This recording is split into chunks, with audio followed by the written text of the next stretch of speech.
Hey guys, how's it going and welcome back. Taking care of fret sprout on your guitar. On electrics, as long as you can pull the neck off, which is the best way to do it, best thing you can do. If you've got a glued on or set neck, well, you're going to have to take some extra precautions in order to protect the body finish, etc., because we are dealing with files after all. Same as your acoustics, right? You know, unless it's a Taylor, well, hey, a Taylor, you can at least pull the neck off of a Taylor. It's not a big deal.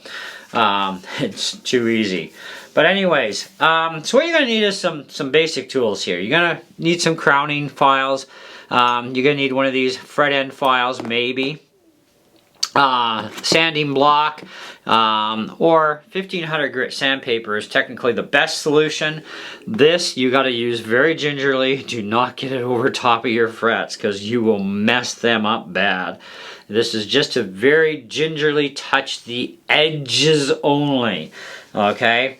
But you're going to need an angled fret file block and maybe a 90, depending upon how much sprout you have to deal with. If there's a lot of sprout, I would start with a 90-degree block and just take it down gently, okay? So you want to have just a little bit of a pick, just a little bit of a pick left underneath by the time you're done with a 90. Then you crawl in there with your angled block. Now this block here is a 30-degree. I like all my frets at 30, but sometimes I don't have a choice. So, you know, there are guitars that, you know, for example, I've got 4 Taylor guitars. Now, because I have extended warranties on them and my frets are covered for fret wear and, you know, this sort of thing, I won't touch my Taylors, okay? I will never touch my Gibson myself because it's covered under an external warranty. Some companies do this sort of thing, and I live in Canada, I deal with Long McQuaid, and yep, even natural wear and tear is covered on my frets, so these are guitars that I don't actually touch. But if it's a guitar that I don't really care that much for, or I know I can handle this job myself without even thinking twice about worrying about a mess up, because if I mess it up, yeah, it's just like, warranty gone. But there are guitars I don't care, you know, so I won't even bother with the extended warranty. And, you know, this can happen, right? Or I pick up a used guitar. I want to fix up a used guitar, especially cheap guitars. They always have fret end sprout anyways, even brand new, especially when they're really super cheap quality guitars, right? They can have problems. And brand new, sometimes they don't actually. They're beautiful. Depends on the guitar. So yesterday, of course, I decided I needed to work on my Kramer Pacer Classic. And you know, this is a guitar that I have no problems, you know, doing this work myself. I had some fret sprout on the neck on this one, all the way down in fact. Some areas were worse than others. Wood shrinks and expands. And it should have expanded enough, but because I've got my humidity up nice, around 40% right now. But it hasn't. So I'm like, okay, so when it got shrunk last time, it just didn't want to grow up again. So we got to take care of business. And so that means you got to take off the strings. I pulled the neck off the body because I didn't want to have to, you know, protect the body extra. Besides, it's a bolt-on neck, so if it's a bolt-on neck, yank her off and do it that way. It's best.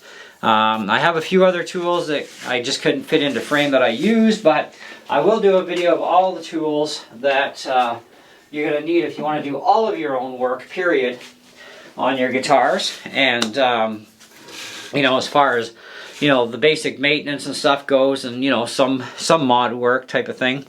But where the fret sprout was enough that I went in a little tiny little bit with the 90, or yeah, with the 90 first. And then I thought, okay, well, I got just enough edge clip left. So I go in with the 30 and I re-beveled the edges. These are beveling blocks.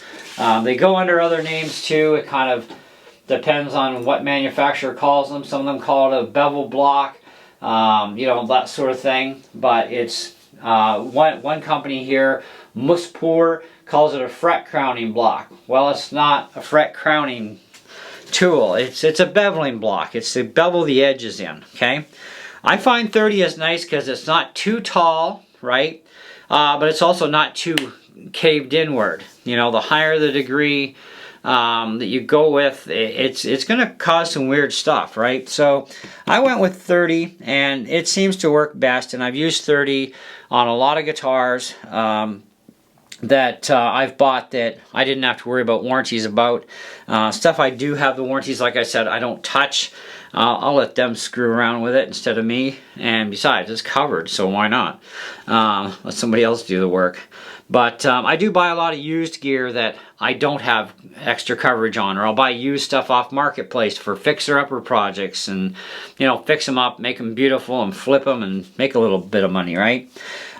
This sanding block here, now this is still a little on the gritty side, but this you got to go very super gingerly, just across, just very, very, very lightly touch with it, and believe it or not, that actually does a lot of work for just barely even letting it touch.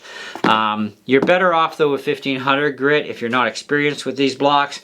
Just use 1500 grit to clean up the outside edges after you're done with the file, and always use a very fine file. Okay, if you're going to make these blocks yourself like I did, I made them on the table saw, so one at 90 and this one at 30. It was no big deal. I looked up a video on actually how to make these, and I thought, okay, well, that saves me buying them, because buying them can get like $18, $23, $40. It depends on the brand you go with, but I thought, well, get a couple of files, cut the ends off with the grinder, clean them up nice, make them nice and straight and true, and away you go. And they're pressure fit in place as well. Okay, so they're not coming out. They're permanently affixed in there unless I break the block. But so you're gonna need at least two. You need a 90 and then whatever you want for your bevel. Okay, because some people do prefer a more steeper in bevel. Some want it more vertical. Okay, so I'm leaning towards the more vertical side of things. But then you're gonna need probably one of these tools, or which this is an actual crowning tool, and this supports 3 different fret sizes, and this one here has 2 other different sizes. So you're gonna kind of need both, because we all have different guitars. Some guitars have like super fat jumbo frets, and others are like just jumbo, some are medium jumbo, some are finer, more like your vintage guitar frets. They're going to be more along the lines of the real skinny one, right? Which is actually this one here. This is the finest one you'll come across for vintage frets. But then you got the other vintage mediums that'll take care of this, and then of course you got your wide ones for your thicker ones. And these tools actually don't allow you to rip off too much meat, but what you can do with them is go to the end of the fret end here, and you just gently do this, and that rounded area will kind of close in those edges the same way that this sort of a file can do as well. Some people aren't comfortable using this file, other people are, that's fine, but if you're not, then you can actually use your full crowning tool and do the same thing. And once you just gently glide it across, feel the ends, okay, there's no roughness, it's pretty smooth, then go across with your fret polishing kit. Okay, and you get about 5 or 6 of these in the pack for about 10 bucks. These are made by D'Addario. They come with a template as well. You don't have to use it if you don't want to. You can just tape off your fretboard, or type of thing.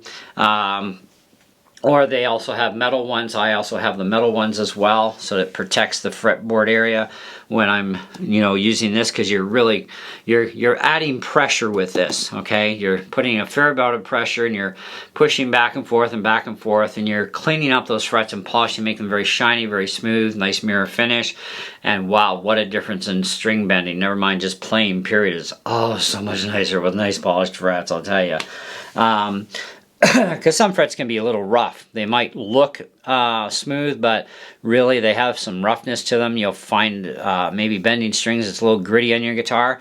This stuff will fix that problem, lickety split. Okay, so, and you can use 1 sheet of this each side, so you get 2 sides per sheet. That can do actually a number of guitars, depending on how bad and grunged up things are. So clean your fretboard and your frets first before using this, and then go ahead and use this. But even that can be used as well if you're just going to use this instead of this. And then you just polish the living snot out of the ends, because you're not removing meat here, you're smoothing things over and taking off any edges, but at the same time you polish the tops and sides of your frets. They look beautiful, and it's like, oh, now that's a guitar neck. And my Kramer turned out absolutely awesome. Okay, so I'm quite happy with that now, and no more sprout. But these are some of the basic tools. That's all you really need, and they're not really expensive. You can get the high quality, you know, stuff that's definitely going to cost you money, right? But you're also dealing with much higher quality work that each one does. So in other words, you don't have as much cleanup to do with like say a diamond edged crowning tool or a diamond file. You'll have less cleanup work to do after that, as opposed to something that's more on the filey side, not diamond coated.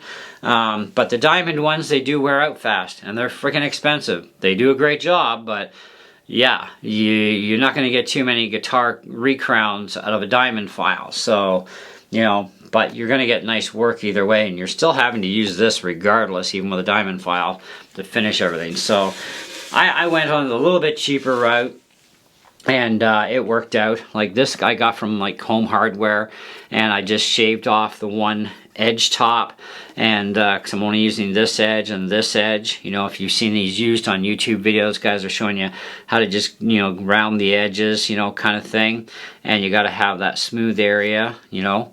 Or you can just take all the meat off one side and then bevel this side, and then you get just enough capture meat. It's kind of however you want it. Or you can buy the actual authentic file. StewMac has them, but they're expensive too. So it's kind of like, well, if I can avoid paying that kind of money, I can just, you know, whoosh, right across the belt sander, and away we go, we're done.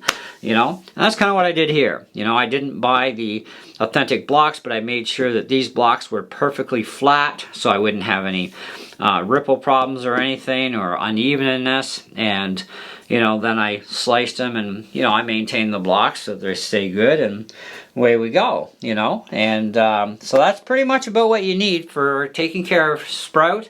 If you do have any pits or anything in your frets while you're at it, figure out which one of these sizes of the 3 or which one of these 2 you're going to need for those frets, and then just, you know, recrown the tops of the frets. But also check in with a fret rocker after, because you are going to remove some meat, and if you do end up removing a little bit much, you're going to have to redo every fret until you don't have any more issue.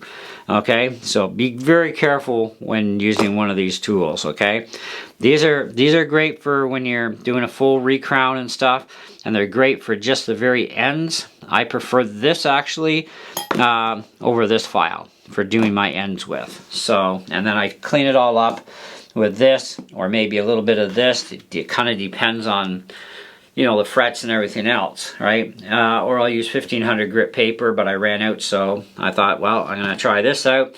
Go very, very, very, very, very so lightly with it, you know, and it actually worked out perfect for the Kramer, so hey, why not? Anyway, that's pretty much what I got. If you got any questions, you know, down below in the comments, ask.